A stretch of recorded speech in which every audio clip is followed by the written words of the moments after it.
Hey there, welcome to another episode of Just Say It. I am Matt Patrick, joined by Joshua Chase Davis, or J. Chase Davis, or Chase Davis. Take your pick. Take your pick. We're excited that you are joining us for this episode. I think it's going to be a lot of fun. Before we get into it, though, quick announcement. If you are part of our church, on February 8th, we will be having a town hall. These are quarterly town halls. We encourage all people at the Well to attend these. You don't have to be a member to come, but we definitely encourage members to be there. So if you're a member, be there. We actually have a really big announcement, and that's not just a hook to get you to come, but we do actually have a big announcement, and we need you to be there because we want to hear from you on these things. And so it's a great time where we get to share about what's coming up in the life and of our church and how you can be involved in all that's going on here. So if you call the Well Church your home, plan on being here February 8th after church is when we have the town hall. Before we dive into our topic, we have our opening segment that we always do. What did you mean by that tweet? And so, which is, I've found is pretty much everybody's favorite segment. I wonder if the listener drops off after the first 5 minutes. You're not going to want to miss this one after the, what did you mean by that tweet? So, Chase, you want to go first? You want me to go? Sure. I've got one for Matt. Okay. And I enjoy Matt's tweets. You should follow Matt at MattPat1. Or his comments online. I especially enjoy his deep thoughts. If you remember the deep thoughts with Jack Candy? Yes, from SNL. But those were funny. This isn't funny. This is a true deep thought. If an escalator stops moving, is it just stairs or is it broken? Like that. That's not what I'm going to ask. So on the 13th of January, 8:35 in the morning. So I'm imagining you either have just dropped off the kids at school, but you tweeted out a quote, and I think this is a banger quote. I think it's a great quote. I know where you're going. And so I wanted to say, what did you mean by that? Even though there's kind of a punctuation error in your quote. Oh. Anyways, the quote is, "There is nothing like the wrath of the man who never wanted to be violent." Exclamation point. I should have read that differently. Solzhenitsyn. This is the Russian dissident, I believe. Yes. There is nothing like the wrath of a man who never wanted to be violent. So this is less like a gotcha. What did you mean by that? This is more like, this is a profound quote. I enjoy it. What do you make of this quote? Yeah, I mean, I think whenever you post a quote, especially on X, you're probably thinking of it in light of what is going on in our world. And I see a lot of craziness going on and a lot of provocation that exists, and I think most good men do not want to be violent. I think it's actually a bad thing to desire violence. Like nobody should just want violence all of the time. That would be bloodthirsty. That'd be bloodthirst, right? Like you don't want that. And I'm also a realist in understanding the reality that oftentimes things like war are the ways that peace is obtained, right? Mm-hmm. And so what you see, if you even think back to our own American history, right, it was many people who did not want to have a revolutionary war who ended up leading that. And it's why? Well, they were provoked to a point that they had to move, they had to do something, right? And so I think it's more of a wisdom call for us in the time that we live in now. For the world is just going like, man, like, you can push people, but there's a line, right?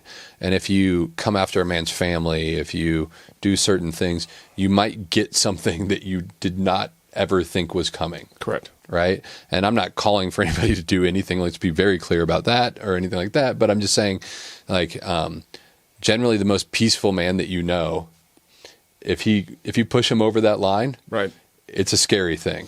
Yeah, and I like it because it kind of reflects a lot of how we disciple people, and especially men, into maturity. Because a lot of men in our world, we live a very sanitized life, and we do have a lot of peace, especially in our area, and we want men to be tested. The Bible speaks of this, especially before church leadership, and so we'll often put them in environments, whether it's like skiing, taking somebody on a run that they're uncomfortable with, to get them out of their comfort zone, to challenge them, to see what comes out. And I think that Jesus, when he was using his teaching and rhetoric, and he was trying to elicit the heart of people, and that's what we're after in discipleship, to try to get men more mature, more understanding of where that line is for them, so that they don't sin, because we don't want that. So that's great. Yeah.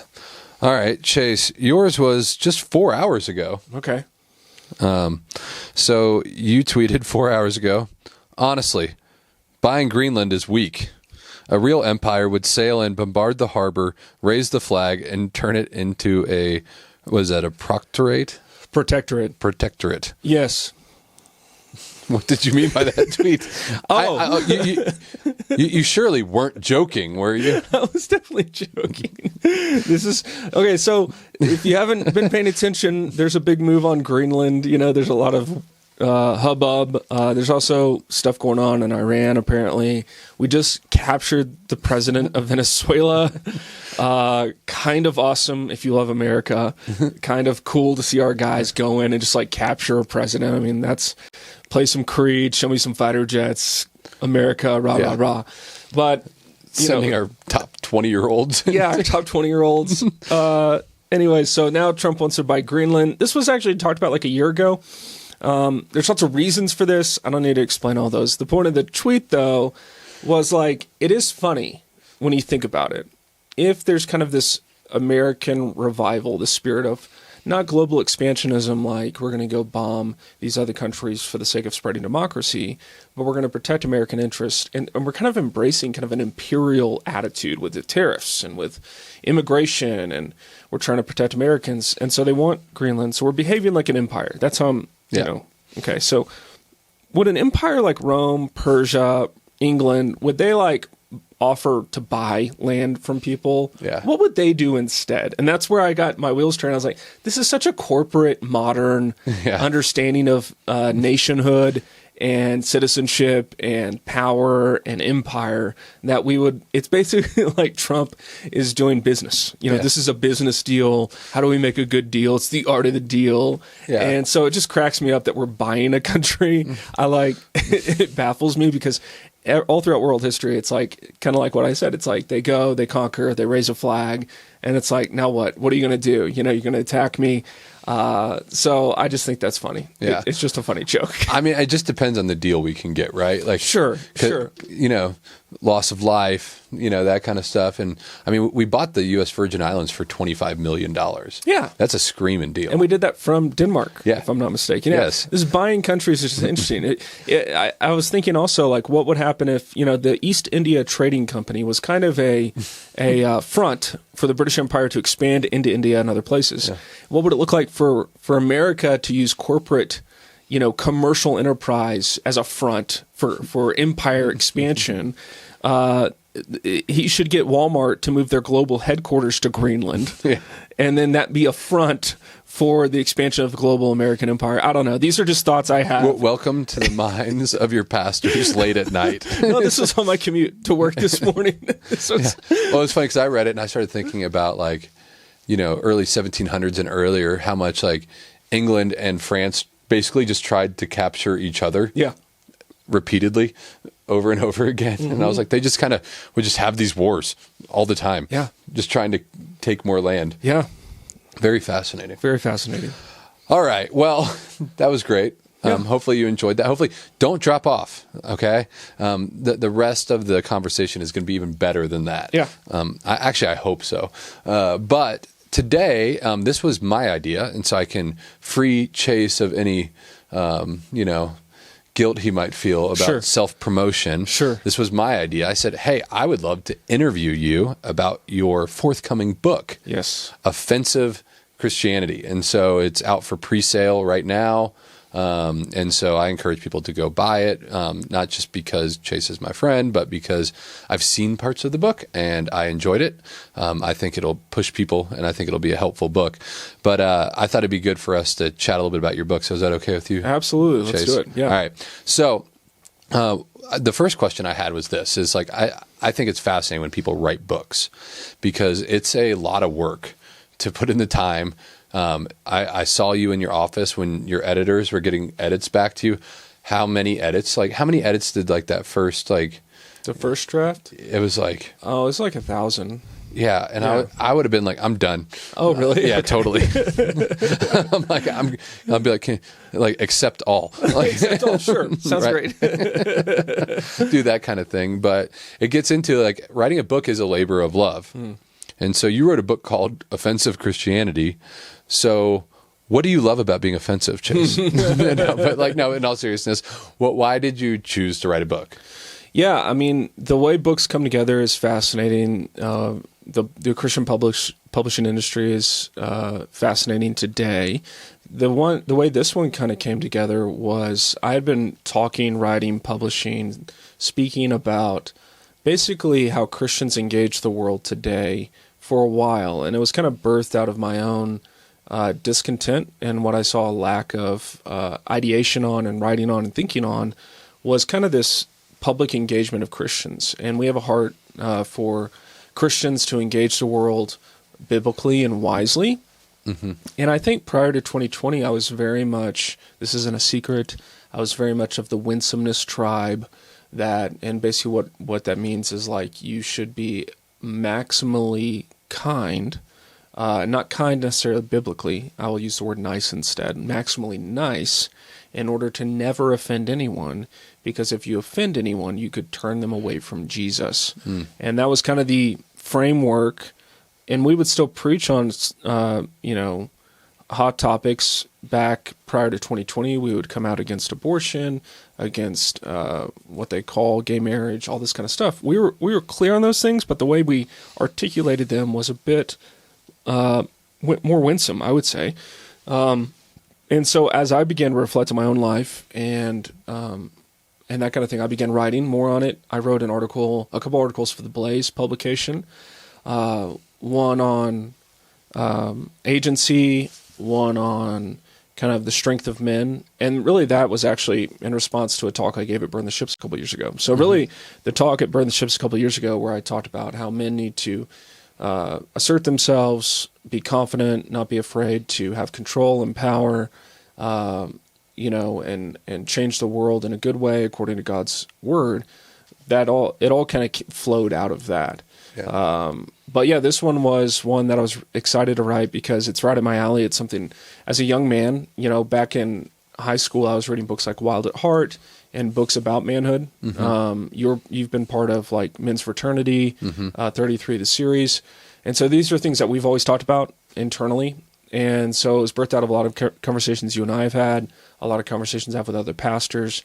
And it basically the question is like, if we're not winsome as the end all be all of our Christian witness, what other options are out there? And so I'm saying this is what I think is a better and best option for, especially in our day, for Christians and Christian men and how they should remember who they are and engage the world. Okay, so I want to dig into that a little bit. Talk a little bit about, I'd be curious to know what you think about somebody who might see your book and go, but is this like actually a big deal in the church?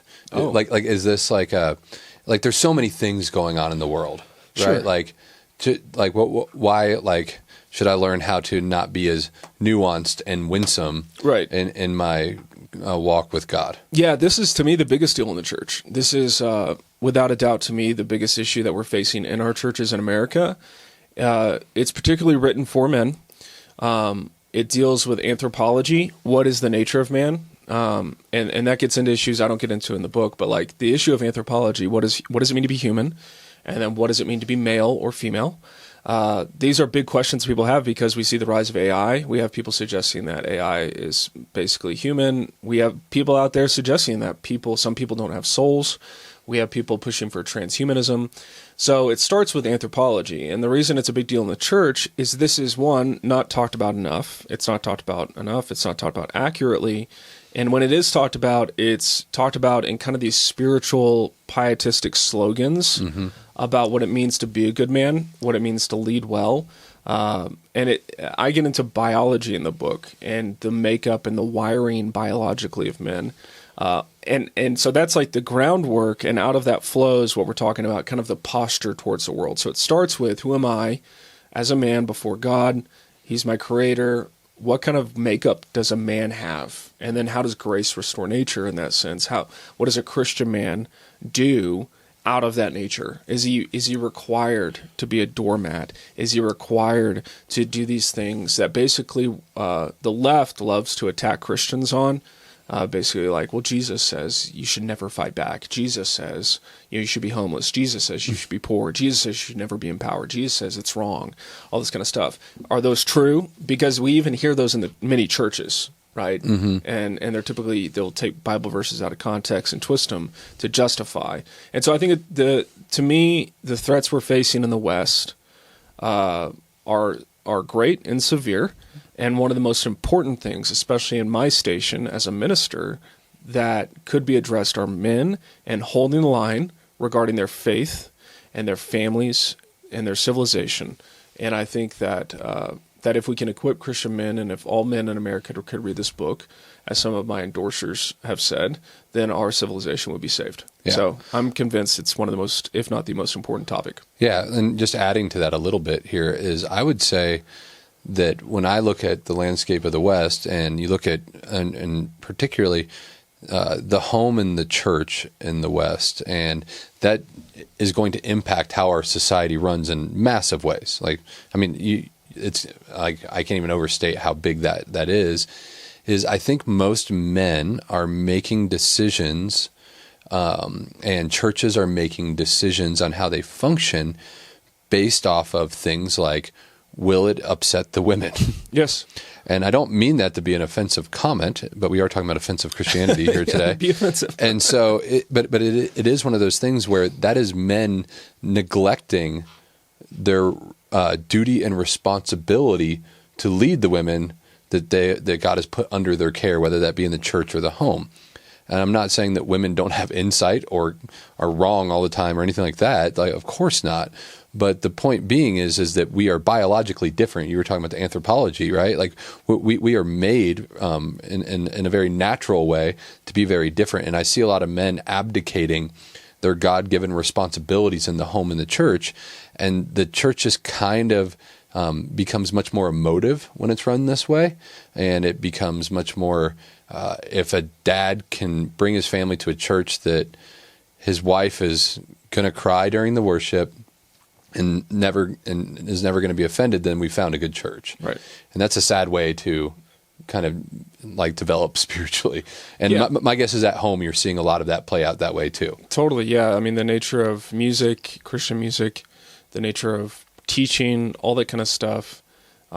Today, I would say for many Christians, even earnest, sincere Christians, it's very feminized, meaning that the ecclesial model, the way that people engage with church is viewed, spirituality itself is viewed as a feminine reality, that women are more naturally spiritual or something like this. Yeah. This comes out of like the Victorian era. But yeah, this isn't even that, this is like common knowledge statistically. Yeah. This is common knowledge and how churches operate today. And what's ironic to me, and that's why the book will be perceived, and the offensiveness is both, it's a double entendre, right? We should embrace that we're going to be offensive, meaning that people will be upset by what we say. Jesus did this. This is not a problem. And we should go on the offense. We should go on the kind of like forward advance, let's go kind of attitude.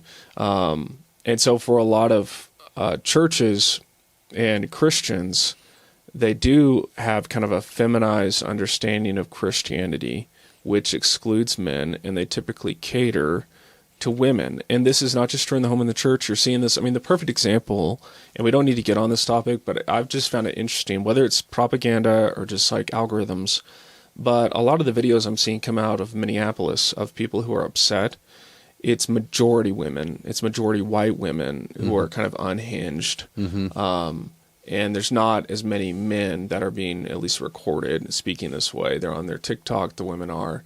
And it's kind of reflective of the spirit of our age, which is why the subtitle of the book is Restoring the Strength of Men in a Feminized Age, because we live in kind of a feminized age. Helen Andrews, who I don't believe is a Christian, but she has an essay over at Compact Magazine on what happens when women get into workplaces and institutions and organizations. Isn't just like we're more tolerant and inclusive.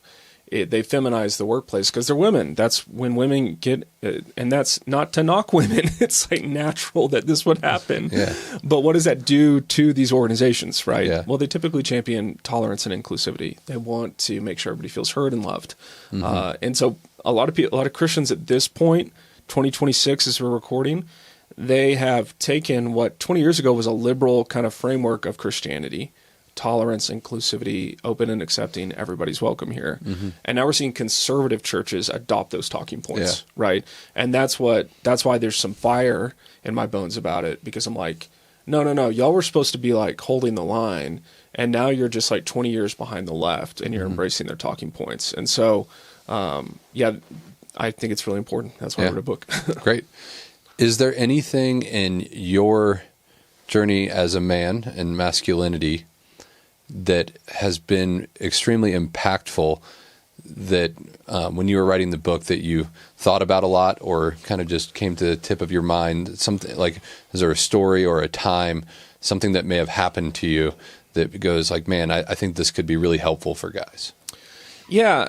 The biggest thing for me is relationships. I think for a lot of Christians, they're looking for kind of some kind of sermon or teaching or something like that, or just a one experience at a conference. It's going to be life-changing, and that happens. But for me, it's been relationships and friendships. Of course, the most foundational one for me is me and my father, and how I was kind of an angsty teenager, not really clear. I was a typical 90s upper middle class suburban kid, like, is this all there is to life? I thought these were deep thoughts. And so, my relationship with my dad wasn't great when I was in high school. And it's great today. And appreciating my dad's hard work and the values he instilled in me shaped me deeply on my understanding of manhood and what it means to lead and love well. And then my friendship with you and other men has shaped me deeply, because that interaction, that pushback, that play, that charging something together, working as a team, forms you. And so, my heart for guys is that they would find, what I say in the book is, find a phalanx, a group of men who are you're fighting with together on a project, on a task, a mission orientation. And these are guys that aren't going to wilt in the heat of battle, but they're going to have your back. Almost to a fault. There's going to be loyalty, and loyalty is one of the most unappreciated virtues that exist today. And so I think those friendships of loyalty, not just, it's important for guys to have friendships of kind of leisure or pleasure, as some say, like just we're hanging out watching sports. Yeah. But it's also important that you find men around you that are on the same mission, that can give you feedback, that can encourage you, that can challenge you, all that kind of stuff.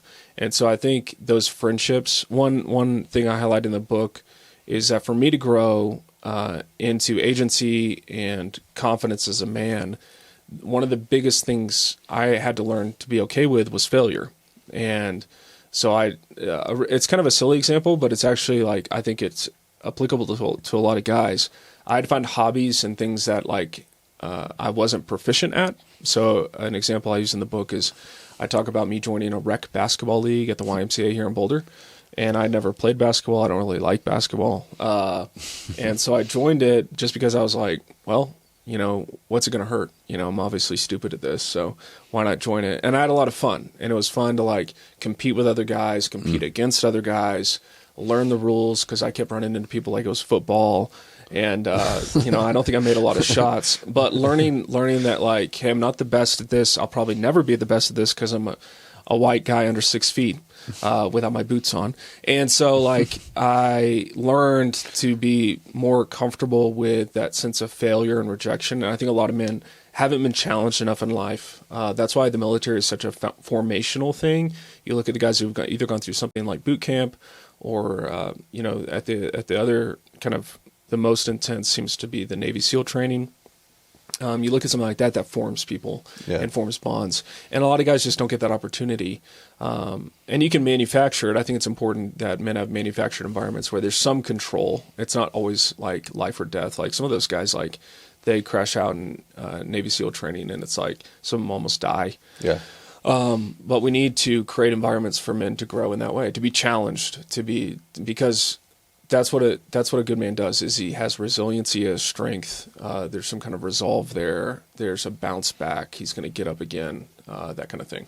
I don't know if you touch on this at all in your book or not, but I think you could talk to it.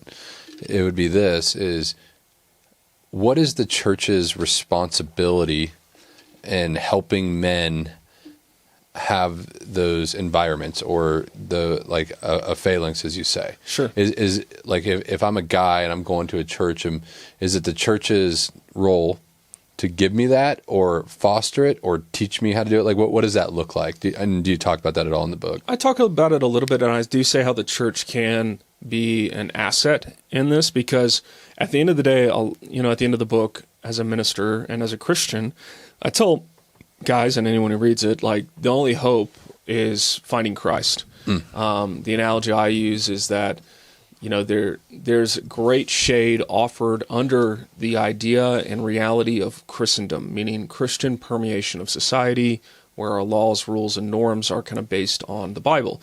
And lots of people can find shade under that tree, even if they don't believe in Jesus. But ultimately, you won't have the hope, peace, satisfaction, and the salvation of Jesus Christ, and you're going to end up in hell if you don't be grafted into that oak that shades you so well. Part of course, that ecosystem for men is spirituality, is church. Churches can, I don't think it's wrong, it's a wisdom call, but churches can provide some kind of opportunities. And I do talk about a little bit about this in the book, that you'll see men's retreats. So you have we have some friends that do man camp or something up in the Pacific Northwest. I know churches around here do men's retreats, and they typically have, manly activities. They're starting fires, they're shooting guns, they're eating meat, they're doing things that guys like to do. And that's great, but unfortunately, many of these men's events, instead of focusing on hey, how can we operate together in the world on business or politics or whatever it may be, starting a school, and it kind of devolves into hey, come to the talk, and now it's a therapy session. How did your dad hurt you? And let's all cry together, and that's spirituality. And that's unfortunate. I know that blesses some guys, but I don't think that's ideal. And the church can do that, is my point. The church can do that, but men, Christian men particularly, sometimes are putting too much weight on the church and have a missed expectation of what the church can provide for them, because the church can't be the only place that men find friendship, and it shouldn't be the only place men find friendship. There should be kind of, as a man, you're going out. We're blessing you or commissioning you at the end of the service to go out, and you can find fellowship and friends, but of course the church can be a rich place, like we do for Men's Advance, or our men's conference, or these other events that guys might do. We have group chats where we're talking about weightlifting and health and fitness and that kind of thing for guys at the church. So there's all sorts of opportunities for guys at the church, but I don't think it should be necessarily the church is the place where all your male needs are met, if that makes sense. Yeah, no, it makes perfect sense. One of the things I do love about the place where I find our church currently, and I'm sure there's some men that would say, I wish I had deeper connection with guys at the church and so on and so forth. But what I've seen is by, believe it or not, right worship together leads to a lot of that. And then you see a lot of things we do Men's Advance here once a month, and guys come together, and that's kind of a created environment that we do. But I've been really proud to see guys connect on their own. I love seeing I'll see on Instagram or something a group of guys out doing something fun together, and I'm I've never hung out with those guys ever before, and just seeing guys kind of cultivate that. And I think that there is a thing in developing that phalanx, that group that you have, or men that are in your corner, is it actually takes a masculine disposition to obtain that. You have to pursue it. You have to take initiative, right? You have to do things, right? You have to invite other men into it, right? These are all actually very masculine characteristics. Right. And a lot of guys that I see that struggle with this, and just as a word of encouragement for them, is they're I don't have any friends. And quite frankly, and again, sticking with our theme of offensive Christianity, is men look at men and go, what do you have to offer? Yeah. And it's not that they're looking just to take, but like a good relationship between two men is going to have things that's mutually beneficial for one another. Yeah. And a lot of guys they don't present what they have to offer at the table. They don't, a skill, whatever that might be. Like I think of a group of guys that like to shoot in our church, right? And there's some guys that are really proficient in that. And so they've done a great job of taking other guys in, but those guys who don't know as much are willing to be learners and be there, and then they grow together and now they're like doing events and stuff together. And I'm like, this is great. Like, you guys have this brotherhood that's there, but it does take a bit of a masculine disposition to be able to actually do those sorts of things. For sure. So in your book, how many chapters is it? That's a good question. I think it's 8. 8 chapters? We ended up combining 2 at the end because one was like 5 pages and that wasn't a good chapter. So I believe it's 8, yeah. Okay. So that leads me to thinking that you made it fairly accessible. Yeah, I want to say it's accessible so you'll buy my book. The first part is it's not a doorstop. It's not a doorstop. No, it is accessible. It'll be out on audiobook. It is accessible, but I think it's important because I do talk about the body, but I also talk about ideas. And so I talk about the 6 kind of ideas in the last 400 years that have kind of led to viewing Christianity as a feminine religion. Okay. And so they're short little segments, about 2 pages each, on things like the Enlightenment, pietism, Nietzscheanism itself. So I try to provide just like short synopses of these things so that you're not bored. Gotcha. And you can kind of get a hang on it. And I kind of track the development of like at the end, like here's what we're left with.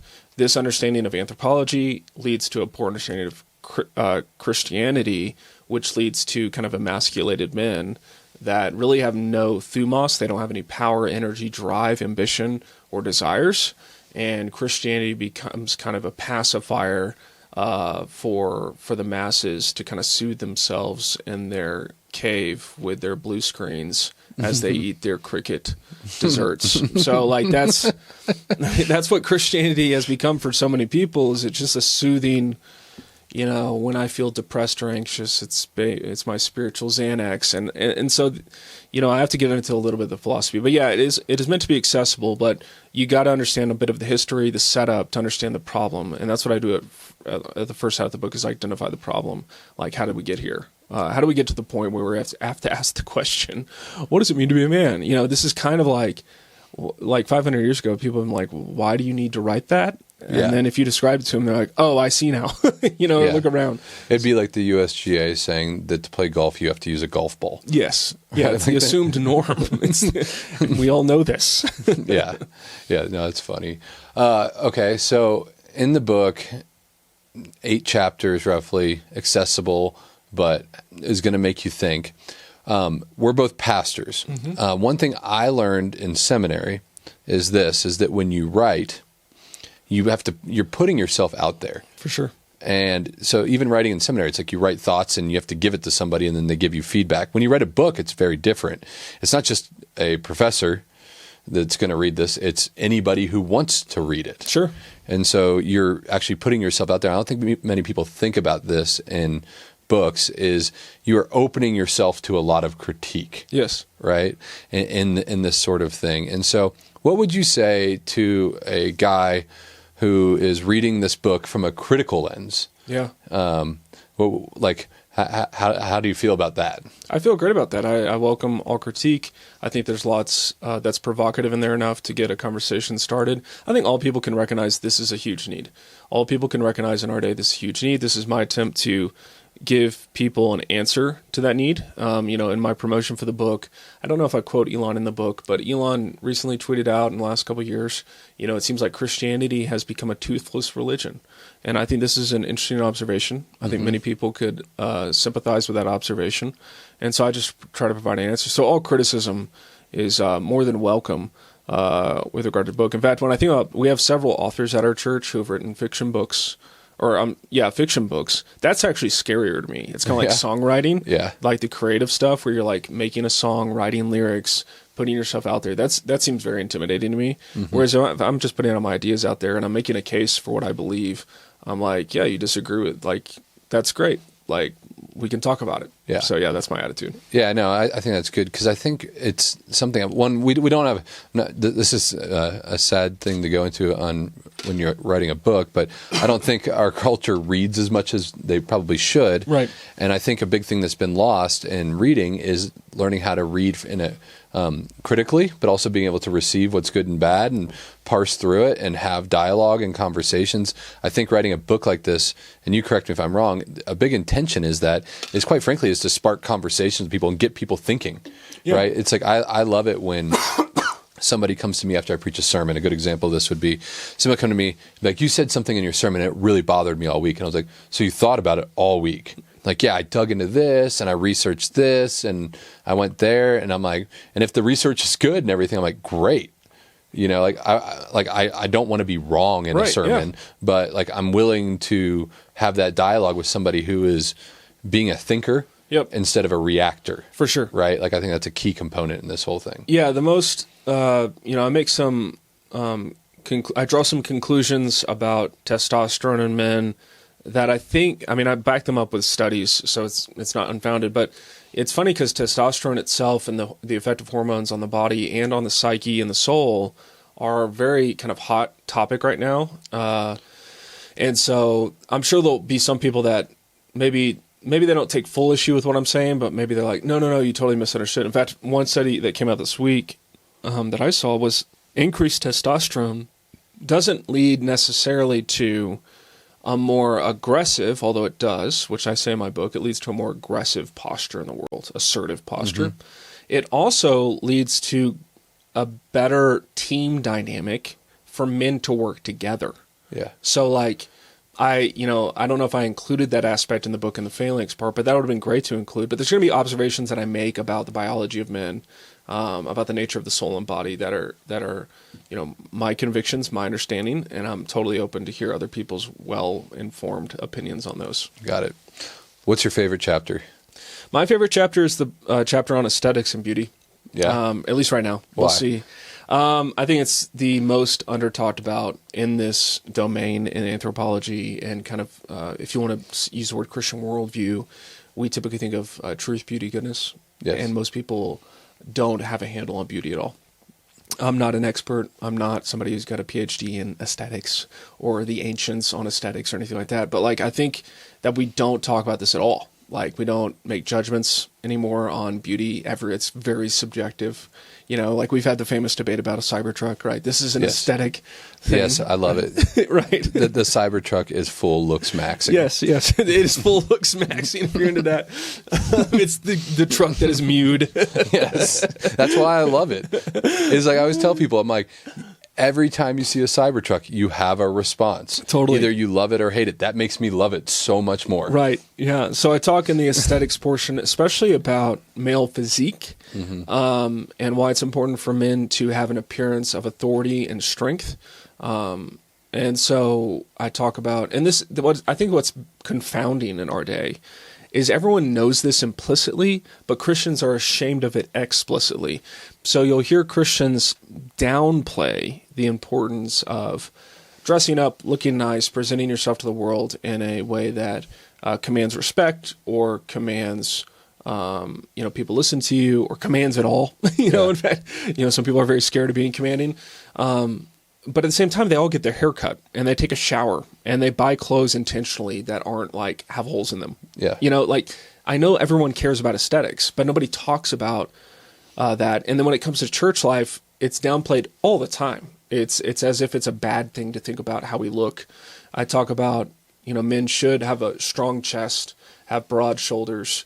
These are very solvable through fitness and health. Yeah. That you should be able to lift things, carry things, work hard, and it does have an effect on your ability to connect with others and connect with God. These are not incidental things in your life. These are natural goods that you should cultivate. And so I critique our seminary models are often preying on kind of feminized men already. And a lot of guys, when they go to seminary, they get fat. And yeah, raise my hand to that one. Yeah, I mean, I ate Chick-fil-A like every time I went to seminary. As much as I love Chick-fil-A, it's not the best for you unless you get the mac and cheese and grilled chicken nuggets. Yes, that's a great hack. Buffalo sauce on top of it, shake that up together. Oh man, great hack. Great protein. Anyways, but yeah, this is sad. This is sad. So we're producing a generation of ministers in the pulpit who have low T, who are kind of obese, and they may have some theater kid antics. They may be able to entertain a crowd, but at the end of the day, do they have a presence? An interesting example, I don't talk about this in the book, but you do get this interesting archetype in our day of a preacher who isn't that, and that's Craig Rochelle. Yeah. If you've ever looked him up, he's the pastor of Life Church. I think it's the biggest church in America. If not one of them. Yeah, it's like multi-site. They just opened a campus here in the Denver area. I think they have several in Colorado now. But you look at him, and he's jacked. I don't know what that guy's on. If anything, I mean, he could be. I could take a good guess. Yeah, I don't think it's natural, but I mean, he's got a good physique. What that does is, like, you look at that guy and you're like, that guy could take me out. That guy commands respect. I should listen to that guy, right? Whereas you look at another guy who's slovenly, doesn't dress well, weak. People just aren't going to listen to that as easily. And these are such. I don't know why they're so sensitive for Christians to talk about. This is very normal things that people think about, have thought about for the ages. This is not a new question either. Yeah, well, it'll riff off that a little bit too. If you think about it, I think it's a very important topic for the church and Christian men to be discussing, because the Zoomers, they are paying very close attention to aesthetics. Yes. Physical aesthetics. They're into all sort, like you mentioned mewing before. Like they want like a strong jawline. Right. Like there's some crazy stuff these guys are doing. It's insane. That is depraved, actually, and not good. Right. And it's because they have never had anybody teach them the right way, and they look to the church and they go, nope. Yeah. Like, I'm not going to get it there. Yep. You know what I mean?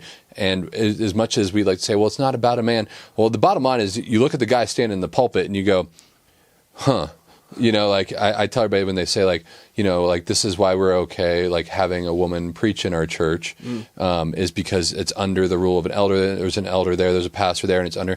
It doesn't matter if I walk into your church and there's a woman preaching. I'm like, she's the pastor. Right. Yeah. Like same principle applies. We look at things and we make assumptions. Yeah.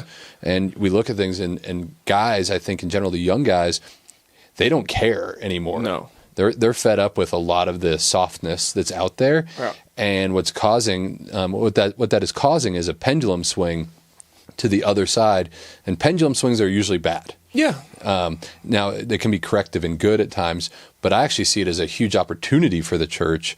And when we talk about aesthetics and we talk about things like physical fitness and testosterone and looks and clothing and these sorts of things without the overly pietistic lens that we've been trained to have on it all, I think that's very attractive to men because they want something that's more eternal and historical and rooted that will get them to what they ultimately want, which is things like a good family, a place where they are respected. And instead of just demanding respect, learning how to have respect based off of virtue and godliness. Yes. So I think it's extremely important. Yeah. Cool. Well, let's. We should probably wrap this up. Okay. We've been going for a while, but I've got to go here. Okay. Let's go with, as we wrap up. I feel like I don't want to give away too much of the book, right? Like I want people to go get it and read it on their own. Sure. But give us a warning on one spicy take in the book of what you think people will. You don't even have to go the spiciest. Maybe save the absolute spiciest. Sure. Go like like if you go get Indian food. Right. And it's like you want like mild. Yeah. Okay. What's a mild spice take that you have in the book? Yeah. So this would be a good one. Men want to dominate. Okay. Men, this is a natural disposition. This is not controversial, but it'll offend people. Because like you ask any man, does he want to win? Does he want to be the best in his field? Does he want to make more money? Yes. That can be bad. That can be corrupted. Granted. But men want to dominate. And I talk about how even myself as a preacher, like being a preacher, that's my vocation. That's your calling, my calling. The joy that one gets, not just because you get to deliver the word of God, you're serving the Lord, you're honoring him, but just in the vocation, getting to stand up in front of other men and command them regarding the things of God. That's not an icky like thing that we should never talk about.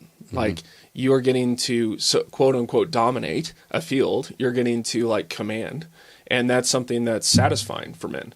And I think that the more men and the more Christians talk about Christianity unbiblically, as if that kind of desire is somehow always sinful or wicked or bad, the more it's going to, like, men are going to be ill-equipped, men are going to suffer, families are going to suffer, our civilization will be ruined, all because somehow Christianity has become this religion where we're not allowed to talk about that. Like, that it's okay, like, you want to dominate on the sports field. And that's the perfect analogy. Yeah. Like, for a lot of Christian men, they go to school, they may go to a Christian school, they go to church, and they're constantly reinforced with, be weak, you're bad, you're toxic. As soon as they get on the football field on Friday night, though, the entire fan base wants you to dominate that other team. Yes. And that's why men are attracted to sports. And it's like, there's a huge disconnect. Like, our entire society seems to be captured except for sports. You coach baseball, so you know this. Guys want to dominate. They want to be the best, and that's a good thing. So, yeah, we'll see if people find that controversial. I love it. Chase, tell everybody where they can find your book. They can go over to Founders Ministries. Just Google Founders Ministries. I'll get the URL right now because I don't think we have show notes, do we? No, we do not have show notes. Founders Press, so press.founders.org. You go over there. It should be right on the homepage, but the URL, for those who are listening, is press.founders.org/shop/offensive Christianity. So that's where you want to go now. Right now, the hardcover, offensive-Christianity, the hardcover is being sold through Founders. So if you want a hardcover, that's the place to get it. And when it finally comes out in the next few months, there may be a paperback available through Amazon. Cool. So right now, Founders Press, go over there, get a copy of Offensive Christianity. Great. And if you want it signed, just bring it to church and I'll sign Chase's name. That would be great. For him. That would be great. His signature is like basically just two circles. I can make a way cooler looking one for him. So that'll be great. So awesome. I'm actually looking forward to it. And I'm proud that you did this book and put yourself out there with that. And so I encourage everybody to go get it. Well, thank you guys so much for joining us on another episode of Just Say It. Just a reminder, we meet here at 300 South Broadway in Boulder every Sunday at 9:30 a.m. If you live in the area, we'd love for you to join us. If we've blessed you in any way, we'd encourage you to support our church, whether you come to our church or not. And you can do that at boulderwell.org/give. Hey, we'll see you next time.